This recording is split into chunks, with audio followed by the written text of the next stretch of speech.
مسلمانوں، سب نمازیں خصوصاً بیچ کی نماز یعنی نماز عصر پورے اہتمام کے ساتھ ادا کرتے رہو اور اللہ کے آگے ادب سے کھڑے رہا کرو.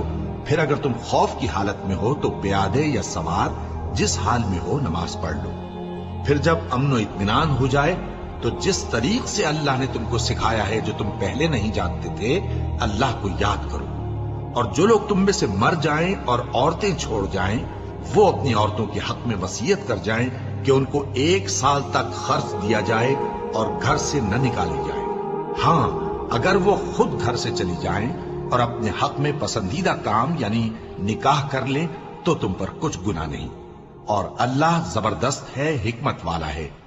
اور مطلقہ عورتوں کو بھی دستور کے مطابق نان و نفقہ دینا چاہیے. پرہیزگاروں پر یہ بھی حق ہے. اسی طرح اللہ اپنے احکام تمہارے لیے بیان فرماتا ہے تاکہ تم